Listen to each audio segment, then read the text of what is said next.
Bon dia, amics i amigues. Avui estem gravant de matí, perquè no és habitual. Sentireu la música i creureu que estem de vespre, però estem de matí. Perquè estem recibint a Eduardo Gay, de Polinyà del Xúquer, bibliotecari, historiador, poeta, i estem molt contents que hagi vingut a conèixer-nos i nosaltres conèixer-los a ells i estar culturalment units a estos pobles. Bon dia, Eduardo. Hola, bon dia. Pues bueno, jo volia preguntar-te com feu les coses per allí per Polinyà, perquè he parlat amb tu i teniu moltes coses interessants que així també se'n fan, però volia també saber què feu per allí, la cosa cultural. Allí intentem fer una miqueta de tot, per a que n'hi hagi variació, perquè n'hi hagi un motiu per a vindre a Polinyà o per conèixer el poble. N'hi ha una programació continuada de teatre, de música, en el que està el que contrata l'Ajuntament i el que fan associacions del poble, com per exemple la banda o l'associació d'arts escèniques, que este mes complix 10 anys, o el grup de gimnàsia rítmica. Vull dir que és una programació estable a nivell local. Després el que se contrata per mig del SARC o de Diputació, de grups de teatre, i després n'hi ha una sèrie d'activitats que bàsicament són 5, que són grans events que s'organitzen. El més pròxim és el Polinyà Íntim, que és un festival de teatre. En abril tenim el concert de cant coral, un concert internacional que es començarem l'any passat. En maig tenim la Fira d'Artesania, en la intenció de promoure els artesans de la zona, i després a final de maig el Festival de Música de Cambra, i ja després en octubre una trobada d'artistes locals per a difondre i promoure la gent que fa coses en el poble. I això vendria a ser a grans rasques. Després estaria la programació de la biblioteca, per exemple, també és prou activa, la porto jo també, i tenim club de lectura, fem recitals poètics, presentacions de llibres, una miqueta de tot. Vull dir que és un poble que sempre s'ha manejat prou en cultura i sempre s'ha invertit prou. I això que són 2.400 habitants. Això no va dir-te que és un poble xicotet, perquè jo el conec de passar, però no sabia els habitants que tenia, però sé que és un poble xicotet. Pues sobre ser un poble xicotet, des de luego, el sobrepasseu en coses culturals, La veritat és que sí, mira, entre la gent del poble que promou i després gent que seguent del poble, viu fora per 1.000 motius i que potser pues, fa teatre o fa música i li agrada vindre o li agrada dir, conec a este o gent que diu, mira, ha escrit el llibre pues, quan estigues pel poble vens i fem una presentació o coses així, vull dir que n'hi ha una miqueta de tot. Entonces, tenim dibuixants, tenim poetes, tenim... Pues sí, un poc com així, però allí crec que es manegeu un poc més. Bueno, pues així també el programa de Poetes i Rapsodes se va començar fa 10 anys i clar, se va començar quasi de casualitat, perquè s'havia fet un llibre dels poetes del poble i jo el vaig llegir i dic, mira quantes persones n'hi ha del poble que jo no sabia que escrivien poesia, perquè la poesia és una cosa tan íntima que me pareix que tenen vergonya els que escriuen de que la llisguen. Normalment sí. Veritat que sí? Normalment sí. Jo tenia un amic que ja va faltar i entonces vaig llegir poesia tota la vida amiga d'ell i jo no sabia que escrivia poesia, me quedé meravellar i se va morir i quan te vas veure dic, bueno, el meu amic com ha escrit això i jo no sabia res. Pensa que moltes voltes la gent que escrivim poesia, jo també escric alguna cosa. Sí, ara mos en llegiràs alguna, clar. Escric més prosa, per exemple, que vers, però també de quan en quan m'apeteix escriure versos. Molts són a lo millor tan personals o són sí, tan... Sí, és el que passa. Jo tinc un amic que diu que destapes l'ànima i no, ni aquí l'estrenga diu, és que destape l'ànima la poesia i no vull que la gent s'enteri el que tinc dins de la meva ànima. Sí, jo crec que va per ahí. A banda n'hi ha gent que ho fa i ho fa molt bé i es pensa que no, vull dir que no s'autovalora. A voltes ja no se soles en poesia, també n'hi ha gent que pinta, n'hi ha gent que cus i n'hi ha gent... Sí, per això, per exemple, el que farem nosaltres de la trobada d'artistes locals per a que la gent valorara allò que fa, perquè ho poguera mostrar i poguera donar-se compte. Tots els anys descobrim algú. Claro, pero todo lo que pasa es que nadie es profeta en su tierra. No, per desgràcia sol ser veritat. Porque pasa una cosa, ay, este que s'ha pensat, este per què fa això, o este per què fa allò. I entonces dona un poquet de reparo, la gent, en vez d'anar a més, se retrau. Pues, però està bé com, per exemple, els programes de ràdio teu o la trobada nostra, o que cada poble va buscant la seva manera per a que cada volta se valore més a la gent del poble i el que fa la gent del poble, o el que fa la gent que és del poble i viu fora. Vull dir que a voltes també és una manera de fer poble. Pues és clar, és fer poble. Jo crec que la gent del poble tenim que fer poble a pesar de tot, d'idees polítiques, de crítiques, de tot el que vulguin fer, tenim que fer poble, cada un l'espigueta que puga tindre. Crítiques n'hi ha sempre, sí, i sempre. Gent que li agrada o no li agrada, si pues tens que fer les coses perquè li vaig agradar a algú... Pues no, però n'hi ha gent que fa, ai, aquí sí no sé què, però s'ha de fer, precís. Pues ho dic jo per lo de la poesia i el programa li vaig dir a un senyor que ja s'ha mort, estava molt en el teatre, se m'ocorrió que Ismael, per què no llegim alguna poesia en la ràdio i així la gent que s'entere dels poetes que n'hi ha en el poble?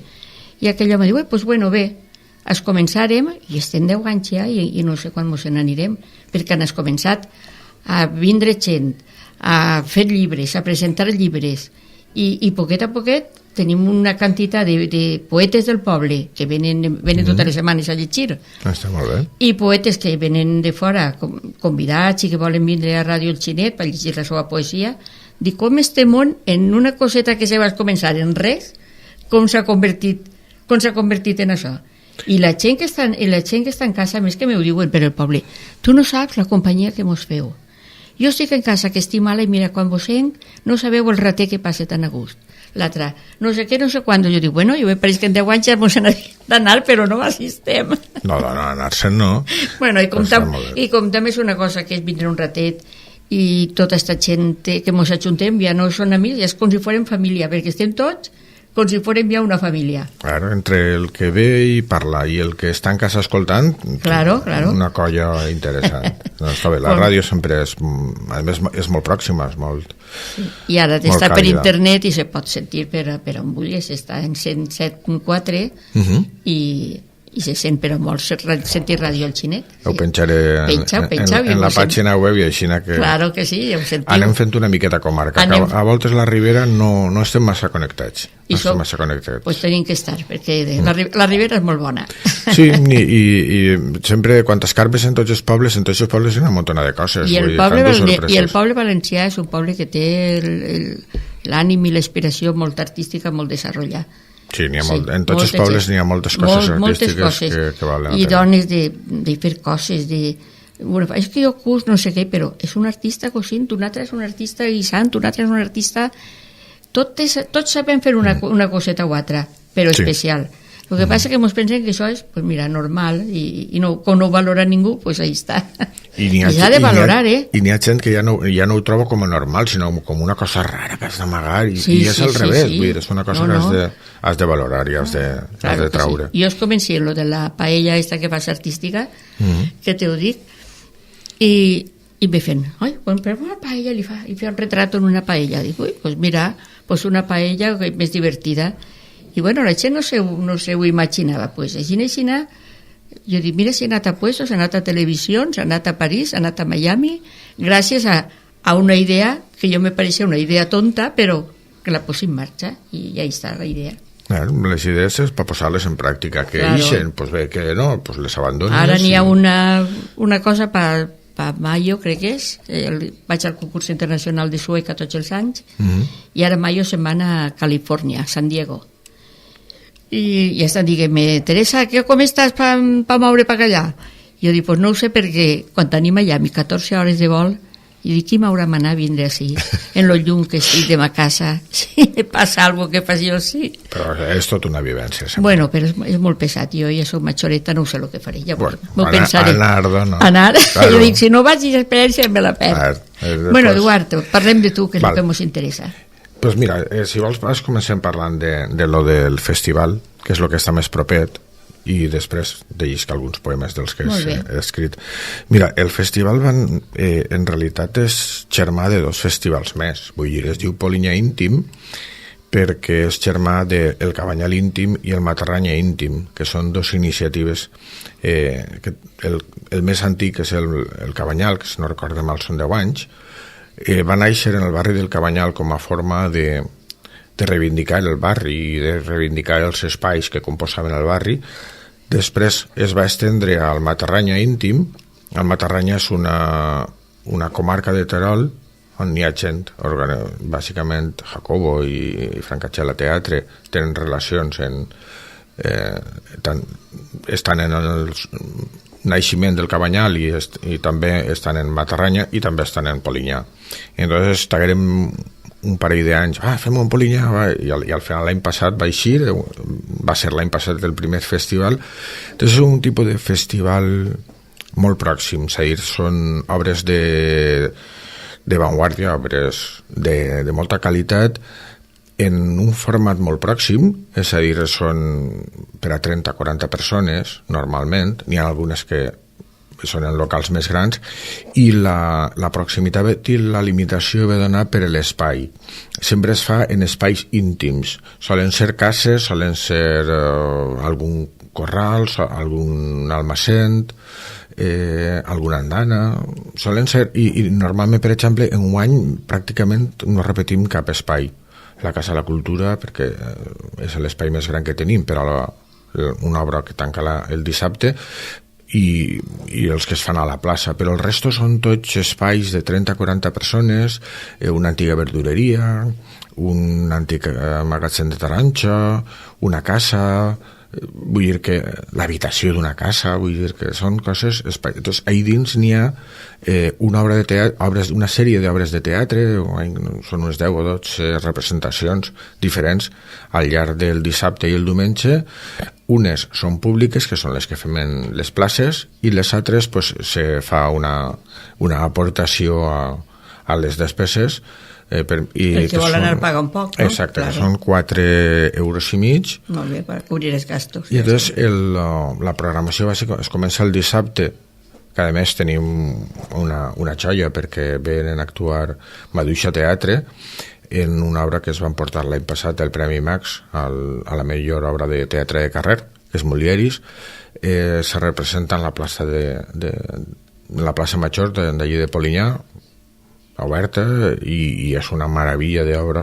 El que no la vaig a vista és molt recomanable.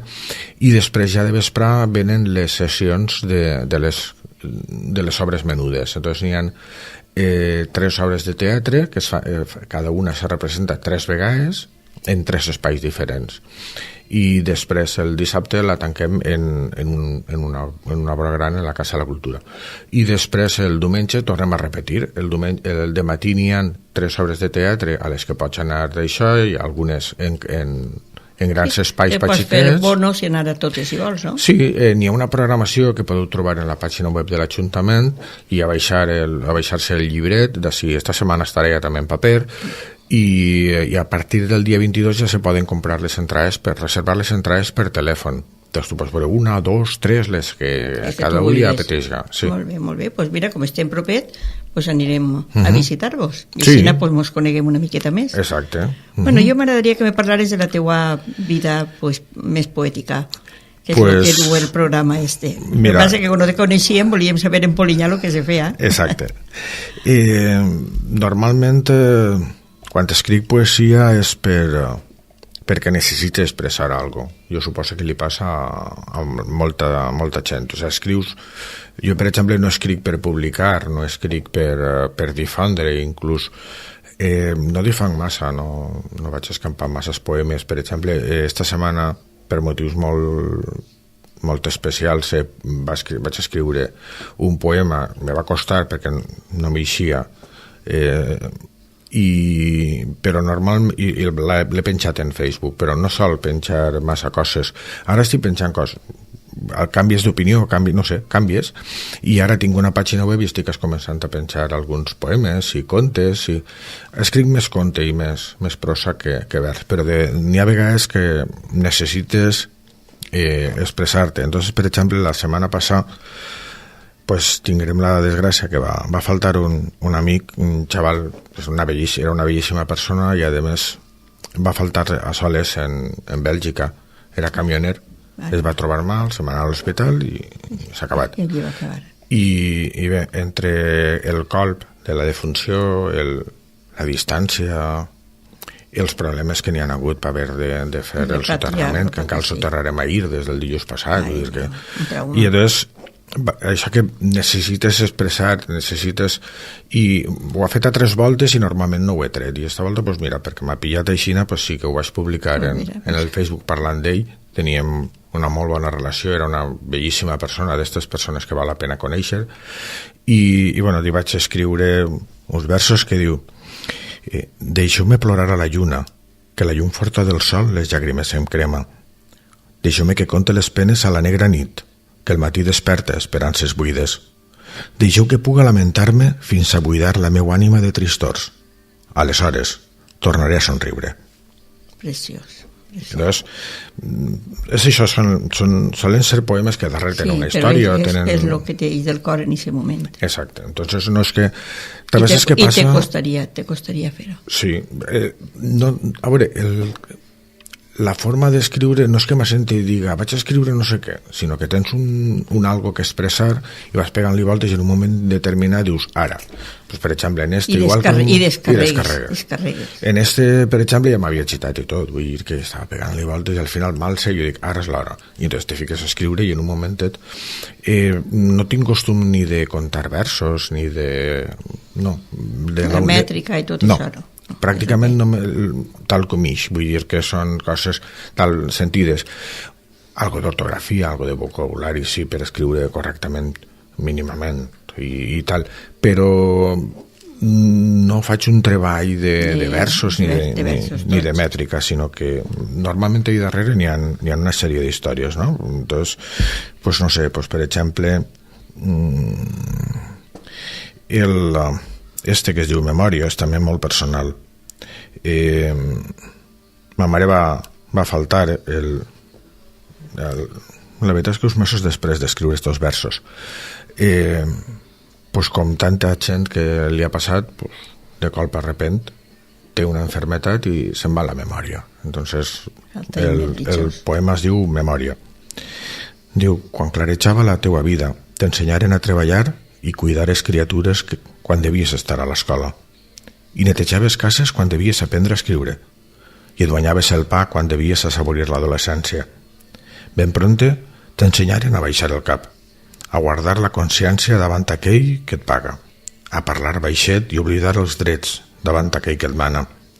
Però a poc, pedra a pedra, pas a pas, buscant en camins desconeguts, treballant en terres estranyes, suant a les cases d'altres, et construïres una vida. Creares una casa, un camp, una família, un futur, un temps, i ara que és hora de descansar, de sentir-te acompanyada, de gaudir del que tens, de les companyies, una boira negra, un vent oscur i terrible t'ataca la memòria. Un fang apegalós enfosqueix el vidre per on mires, i de sobte no saps on ets, i es busques a ta casa quan estàs en ella, i preguntes pels teus fills quan els tens davant. La pedra que anares gravant a poc s'esborra, es perd, va fent-se pols que el vent s'endú, i de tant en tant recobres la consciència i veus el que et passa, el que perds, el que oblides. Els ulls es tornen rojos, plores i enyores la memòria. Que bonico, és així, no és una pena. Està dedicat, si això, avui en dia, com la gent vivim molts anys, pues, a molta gent li ataca aquestes coses i és el que passa. Vull dir que...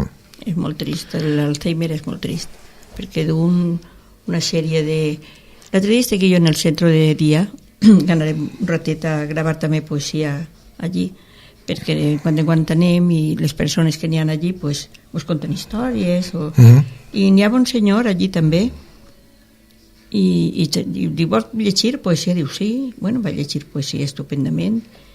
Dic, li agrada? Diu, molt. Diu, pues bueno, tornarem un altre dia i gravarem. Estava jo contenta de veure la gent com estava allí.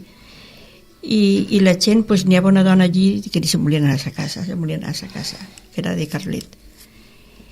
Bueno, me poso a parlar en ella i només volia pues, parlar i contar-me de sa casa i que se volia anar i que si jo anava a sa casa me convidaria, que tenia un fort, que tenia no sé què. I la xica que està cuidant-los diu, per almenys un rato, Teresa, l'has tingut entretenguda ahí, diu que no se'n volia anar, perquè volen algú que el senga, i la dona pues, dia lo que se volien a la casa perquè allí estava el seu fill, estava no sé què, diu, no té ningú, però ella es pensa que estan tots esperant-la. I és molt trist, l'últim de les persones és molt trist. Sobretot és molt trist... I això que tenim així un centre molt bo, que ficaren en marxa una associació contra l'Alzheimer, i estan molt ben atesos les persones, és un local estupendo, molt de sol, molta llum, estan molt cuidats, i bueno, i és un alivi perquè tot un dia una persona aixina, la família se té que treballar, se té que... Sí, és un problema perquè... Són situacions molt dures. Perquè antes estaven les dones més en casa, però avui en dia treballen tots, fills, nets, tot, no pot ningú fer-se càrrec dels abuelos. Però inclús encara que n'hi hagi sempre algú en casa, són enfermetats molt dures. Ui, no el poden són molt dures, cremen molt. Vull dir, veure a una persona... A ells i el que el cuida. Exacte. Veure una persona dinàmica, una persona que ha fet tantes coses en la seva vida, que de colp a repent va perdent. I per exemple, com diuen el poema, ma mare li passava voltes, vull dir, els momentets que potser recobrava i ves que estava plorant, dius, està. Recobra un segon, un momentet la consciència i diu, i a voltes feia, és que no me'n recordo de cuinar. Claro. I ma mare sempre ha sigut molt cuinera i d'això. Jo tenia una tia també i feia uns safarranjos, pobreta, quan estava mala, com no sabia cuinar, i tota la vida havia sigut una meravella cuinant. Sí, no, són coses... Són coses que el cap, mira, quan el cap és el pitjor, si se perd. Bueno, Eduard, no parlem de coses tristes, parlem de poesia. Pues, per exemple, esta altra, que no és tan d'això. Una taula, un cafè, una copa i poc més. Una història no escrita dels que els dos coneguem la portada i el capítol final. Una memòria no guardada en un disc dur que no existeix. Un pacte, un tracte, unes paraules acordades i dos cossos, dos pells, dos sexes, uns botons, unes sabates, la roba entapissant el terra, una sinfonia a quatre mans on mai no sabem qui fa de teclat i qui de teclista. Coneguem cadascun dels racons on trobar el plaer.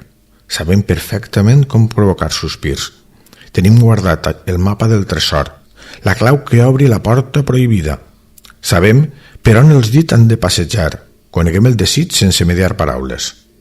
Dos cossos, dos sexes, dos llengües, nits de plaer i luxúria, un duet acordat.